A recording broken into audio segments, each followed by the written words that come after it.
Yo! Okay, so I've had something on my mind lately. I've had two or three people that I know that play this game. Some of them watch my videos, some of them don't. But they've been having trouble saving. I know one person, a dear friend of mine, is having trouble saving ammo. Somebody else is having trouble staying healthy and keeping health. Of course, a lot of these things involved, your strategic gameplay and things like that. What kind of player are you? How do you play? Obviously, if you're dying too much, start defending yourself. If you can't assault the enemy enough and you're running out of bullets, well, you need to figure out a way to hit them harder or hit them more efficiently or make or collect more ammo. But there are alternative solutions also. And another huge thing with this game is caps, is money. Sure, if you're always dirt poor, even if you have everything you need, you're still going to struggle every now and then. And, we don't want to do that. So, I'm going to get into real quick how to save and make caps. I mean, saving them is not that hard, but actually being able to make them is something else. It's not easy, and because of the make of this game and because there is just so much since there's so much use of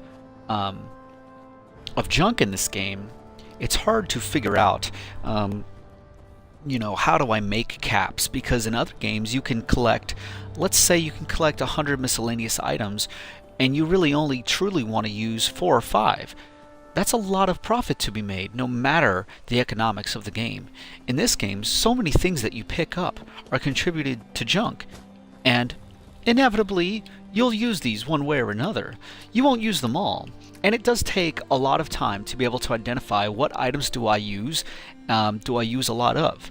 I think you can see from my numbers right here, aluminum is fairly profound in this game. I obviously don't use very much of it. I could probably sell that right now without hurting myself. The same thing with the aluminum cans, aluminum canisters. That's a lot of aluminum. I obviously don't use it. I don't even know what else exactly, but I know that wood is in an abundance. There's so much of it, I don't even use it all, and I'm sure I have a great amount of wood in this game that I could just sell and get rid of, and no big deal. Cloth is not something you use very often. Look at the things I have around here. All this wood, all of the concrete that I have used for things like this. There is a lot of copper around here, a lot of steel, but I don't use a lot of cloth for things. But it takes time to figure those out. There's also other alternatives to making money once you are successful. This is information that's already out there that you can find. One of the big ones is, every settlement you've got to have water. Well, you only have so many people at your place. My castle currently only has 19 people. How much water do they need? Mathematically, I don't know, but I think common sense tells us that one person would really only use 1 to 5 bottles of water a day. So then you have your water making devices. Each one of these, as you can see, I have quite a few set up. Each one of these makes, let's figure it out. This is the one that I have. It produces 40 points of water, not pints, points of water a day. These don't break down. They don't need repaired. They don't need maintenance. They don't need any kind of like updating or replacement. The only time they do is when an enemy from the game, like a super mutant or a raider, starts attacking your castle and starts destroying them. Other than that, these will stay here forever. So they produce 40 points of water a day. Now, I don't know exactly, statistically how much that contributes in regards of having like 19 people like I do, but I know that I can look at my statistics up top, and I have only 31 food and 200 water. I had only about 20 to 25 points of water. I think you only need 1 point of water per person.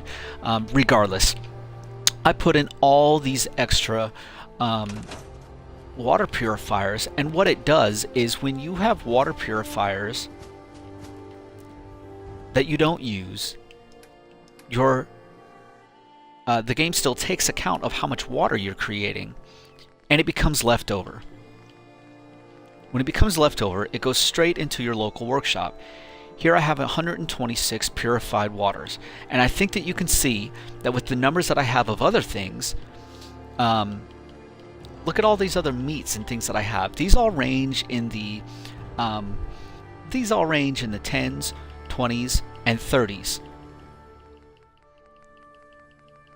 Considering that, besides things like mud fruit that I grow, all these things range in the 10s and 20s, maybe some in the 30s. My purified water, I have 4 times as much. I have 4 times as much because I put these extra water purifiers out here, and what they do is they allow that excess water to stack up. So,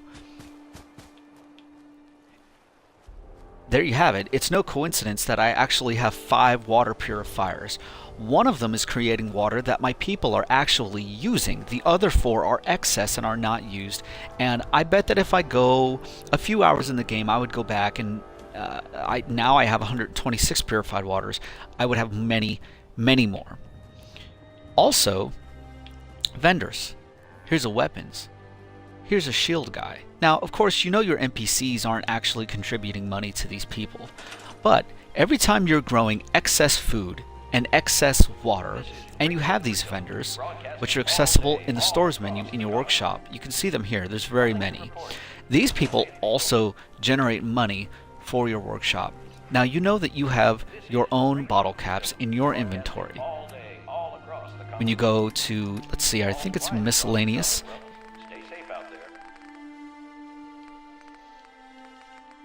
Oh, I don't know where it is. I guess it's not an actual tangible thing, but you can see that I have 22,104 bottle caps, right?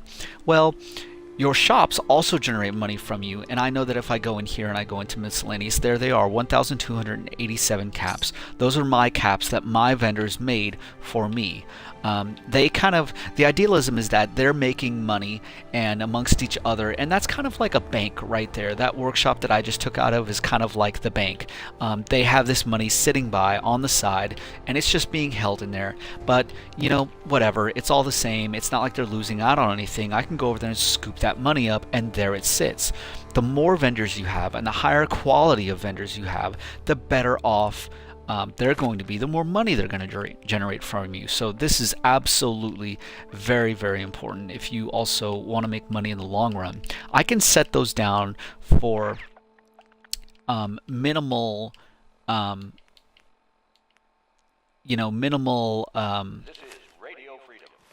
sorry, I got sidetracked. You can set them down for minimal materials. Let's look at the materials right now so we can get that, stereotype out of the way. Oh my gosh, look at that. 5 pieces of wood and 3 pieces of steel. Are you fucking kidding me? That's nothing. 300 bottle caps? That's incredible. 600 bottle caps, and that's only because this one will make more money than that one. And you can see right here, this trading emporium. Now, sure, that's going to take quite a bit more, but this is something that will generate you money back. Of course, I just made the basic ones, but you can see here where you can take a basic food and drink one. You only need 250 caps. That's not a lot of money. That will start generating you a little bit more. Maybe later on you can break down and you can buy a bigger and better one and make more money later on. You can also see that you do need the cap collectors when you start getting into the top tier of things, which is actually my next thought and what I was checking out. When you get into the luck tree, in your thing here, you can go down through luck and find Fortune Finder. And now this allows you to just find more money in caps and containers. As you get up in the skill, it increases it, and then later on, when you kill your enemies, they explode into bottle caps. The thing that sucks with this is that you have to actually go around and collect the bottle caps. But you know what? That's not so bad. Go around and maybe you can get that. It's only in the second tier, or the first tier rather, of luck. So 1 point luck, 1 point there, 2 points, that's not bad. You'll find a little bit more. That'll add up over time. So There's also Caps Collector. There again, second tier of charisma. You should already have pretty decent charisma because you're going to want the local leader perk. Without this, you can't even build those stores in your settlements, so you're going to want this anyway. So there's Cap Collector. It makes your prices better at vendors, but it also allows you to invest money straight into your store's buying capacity. Now this is good because you can go to Diamond City and keep throwing money at a certain vendor and he can have more and more badass stuff. The more badass stuff you find, the more you'll be able to sell him. So you could start from a little and go with a lot. You see me go to a vendor and I dump everything that I don't need. All the way down to 80 pounds, and that's very useful to me because I can collect 400 or 500 pounds. So here's the idealism, and we're going to break it down really easy for you. I know you're seeing all this and you're saying, dude, you're level 50. It's no wonder you can make all these caps and all this money so easily. You have all these different ways that you can do it. What am I supposed to do? I'm only level 10. I don't know how to make that kind of money. You have to start simple, and I can tell you right now that it's going to take a lot of trips back and forth. But you have to be able to collect everything in the game that you possibly can. We both know there's a lot of junk in the game, and you're going to want a lot of that junk for your settlements in the future. But I think I've already made the point clear that you're not literally going to use all of that. I'm also a big stickler for, waste not, want not. Everything in the game has a purpose. You're going to want it all, and you're going to want to waste some of it. So we definitely want to be more aggressive in that regard. When you collect things like the food and things like that, you may see this stuff and think, you know what, dude, I'm not going to take the time to go through and cook all the different kinds of food that I can get in this game. But you know what? You really should. You can see here all these different kinds of food and things that make different other things. You can see I'm even collecting certain kinds of random flowers, simple things like Gent, Medex, like that. Look at all that Medex. I have 38 pieces at 50 caps each. Dude, why aren't you selling those? I'll tell you why I'm not selling them. Because I can go in here at a cooking place like this stove and I can make other things that are way more expensive. And this is something that you definitely want to be able to exploit. Now you have to be careful because you can see here that Mutfruit, Nuka-Cola, and whiskey is actually more expensive than a 10 bottle cap Dirty Wastelander. But the fact is that there's some things like dirty water. 3 of them makes a purified water of 20. Those add up. Plus you have all of these here that can add up into much more expensive things, and all it takes is a couple seconds of time. So like that, let's look at the soft shell Mirelurk meat. Let's go find that real quick. Let's go see if we can find that so we can tag its price real quick. Just to give you guys an example.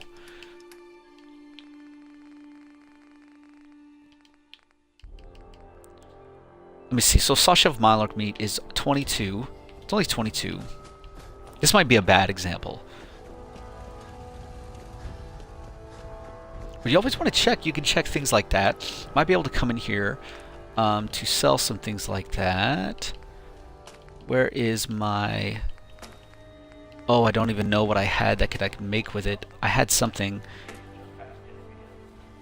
Okay, so the price of this is about the same, but there's some things that I know that are much more expensive, like the Deathclaw meat, the Deathclaw steak. That is way more. Now sure, that's a Deathclaw, but there's a fair amount of things that that's a good example right there. I know Iguana Bits, one is not 33 caps, so that has a huge turnaround. But there are many things that you can cook and then it's more expensive. Not only that, but every time you cook you get a little bit of experience points, so that's always a plus.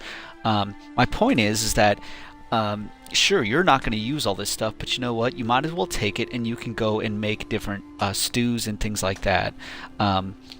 The experience points are always a boost, but besides that, that's a little bit of a way to make some extra profit. So, in the beginning, you just want to collect everything you possibly can. You're going to want to store all the junk you possibly can. I know you're not going to use it all, but you want to be able to say to yourself, what am I not going to use? I'm going to throw all this junk in there. Collect everything you can. Sell all the weapons and all the armor if you want. You don't have to break those down to use them for pieces. I save them so that I can arm up my people in my settlement. I have so many pieces of armor that I've been saving, but you know what? I've only had this armor for about 10 levels, 15 levels or so. Before that, the first 10, 15 levels of the game, or 20 levels or so, I was selling every piece of weapon and armor that I possibly could. So that's a really good tactic too. If you're either sell it, save it if it's junk, if you're going to use it, and if you're not going to directly use it immediately, just sell it. Collect everything you possibly can, explore, and explore heavily, but explore carefully. In the beginning, now you can notice, you saw that I don't have all these cap collector and all this stuff because I didn't feel like I didn't need them. I know that I can go through and just collect everything I possibly can, and I'm going to make enough money. A big key to this is that I immediately went to my weapons and my armor station, and I upgraded the armor to the fullest degree that I possibly can. Now when I say this, I mean like this here. For instance, I had this piece. You definitely want to go in and make sure that you can make it as strong as you possibly can. This helps protect you more. The more you're protected, the less health you're going to use. I also want the best weapons that I can always have.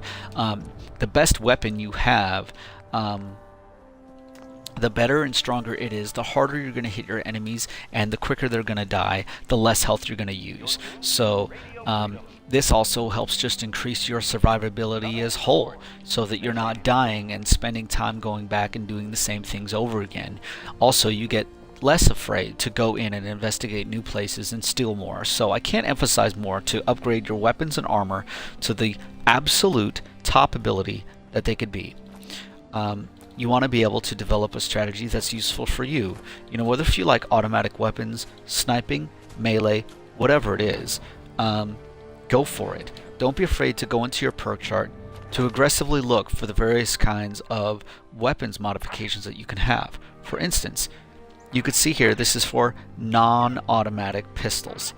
This one here is for automatic weapons. We also have things for rifles, which include sniper rifles, shotguns. So this is very useful. There's also melee traits down here. You could see here 20% more damage for melee. Right here, 40% and a chance to disarm, 60% and an increased chance to disarm, 80%, and when you hit someone in front of you, it actually hits everyone in front of you. Now this is incredible because it does, the last one of the melee does double damage, and you get a chance to cripple your opponent or slam their head clean off. Now this isn't talking about using VATS and aiming at their head. This is just talking about randomly swinging and they just bust open. It's an incredible points. Also here you can see I have this totally increased. I ignored 30% of their armor, and I have a very high chance of crippling a limb. The gunslinger mimics it, has a very high chance of hitting them and cripples a limb. The automatic weapons one, when it's all the way improved, does double the damage and a greater chance to stagger your opponent.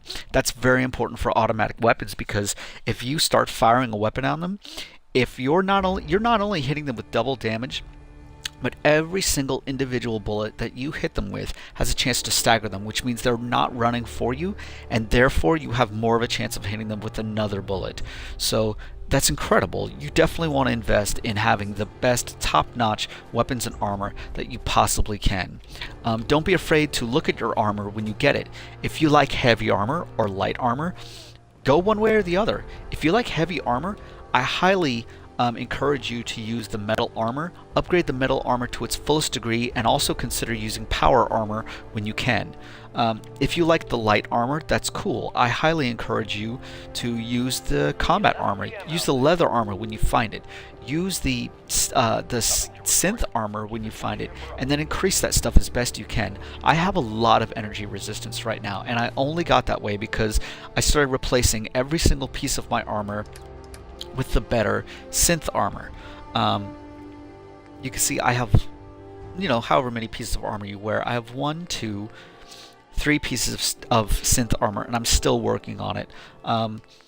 That's a constant work for me, is, as soon as I get a piece of armor, I'm upgrading it to its fullest. It really doesn't take a lot of material to upgrade those things, and it makes such a huge difference.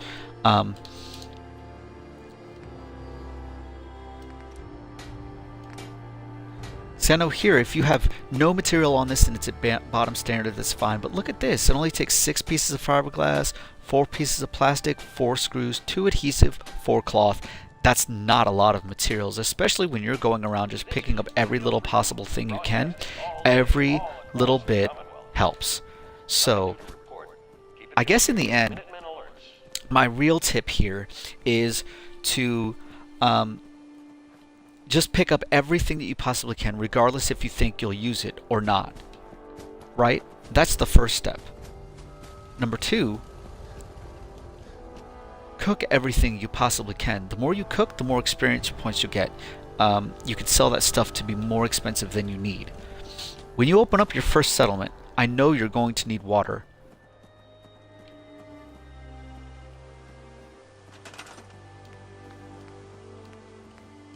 When you're able to make water, try to shoot for the biggest, baddest water thing that you could possibly create.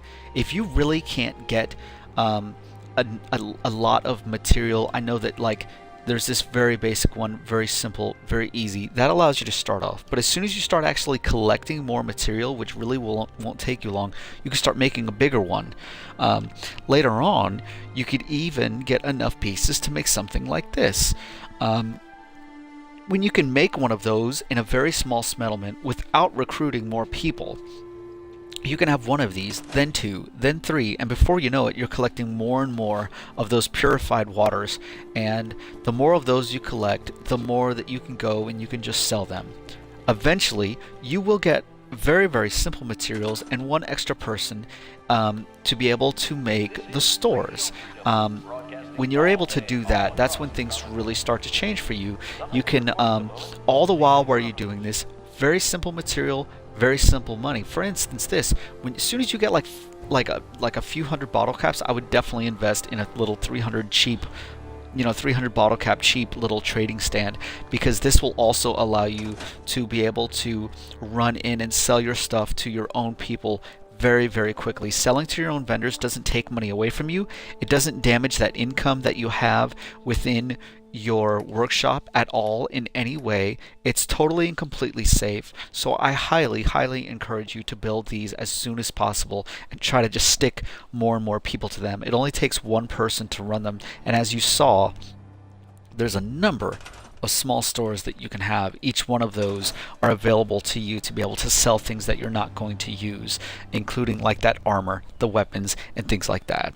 So, and don't be afraid to invest in the perks. The fortune finder, the cap collector, those can certainly help you make money a little faster. So anyway, if you have any more questions about this or any more details, please, I encourage you to ask me what you're doing wrong. I know I have one friend that they were trying to venture off with the melee, and they were having to buy so many stimpaks. Their biggest vice was that they had to buy every single stimpak that they could possibly find, and they just could not generate enough, and they were melee. They had points increased in their melee right over here, and they had it up quite a few notches, but then they weren't working on upgrading their armor. And I'm like, dude, you're getting in their face standing right in front of the enemy. You've got to increase your armor as best they can. They have since then. They noticed that they're a little bit more durable. I also encouraged them to stop selling their food at the time, because you can use that food to cook and to make things healthier for you, because the more of that you consume, the more radiation you're getting. Well, if you cook it, you're not going to have radiation in it. And it's working out for them now. They're not spending as much, and they're noticing that they're actually able to start saving some stimpaks. As they get a little stronger, this is going to get better for them. So there's little changes make a big difference. I also have another friend that wanted to start using Automatic weapons, she wasn't doing so hot. Couldn't figure out. I keep, not only number one, I keep dying, but number two, I'm having to spend so many caps on bullets. I can't collect caps. I'm running out of places to buy bullets. I have to travel all over the map to buy bullets, and then it's not going so well. I encouraged her to upgrade her armor so that she's more durable, not spending things on health, so that she has more money to buy bullets if she has to, and two, increase and upgrade those points in the automatic section of the perk chart. If that's what you want is automatic weapons, forget about the gunslinger, forget about the rifleman, forget about this other little nonsense stuff, and go straight for the commando. You want that to be as strong as you possibly can, because that's what will make you a powerhouse. The harder you can hit those enemies with the few bullets you have, the less bullets you're going to use, and the more you're going to be able to save. So I don't know if she's noticed a difference yet, because I haven't had the opportunity to update with her, but I'm sure she has. I've also stressed the importance to her to just saving all the junk that she possibly can, and trying to basically trying to push the void of collecting everything you can and selling it. Just don't forget that the number one advice that I can use for a game like this, any RPG, but especially games in the Fallout series, and especially Fallout 4, and really any game that uses the junk system like this in the future, is to just save and take away everything from out in the field that you possibly can. Everything has a use, because even if you're not going to actually use it to build something, if it truly is useless to you, it's not useless, because you can sell it for caps. You can sell it for money. So anyway, hope you enjoyed this really quick kind of blah blah blah rant about ways to be able to save money and protect yourself. Yeah, don't be afraid to comment on my YouTube. Try to get a hold of me via Twitch. You can even snap my gamer tag, Jasonnnsaurus with 3 N's. Message me and say, dude, look, I'm not doing so well. I don't understand this. Not a big deal, man. I love when people message me and they say, dude, why are you doing that? Don't you know you can do it this way instead? That's great, because it opens your eyes up to whole new ventures, and you can really succeed, just like in real life. So anyway, take care, and happy cap collecting to all you guys out there. Woohoo!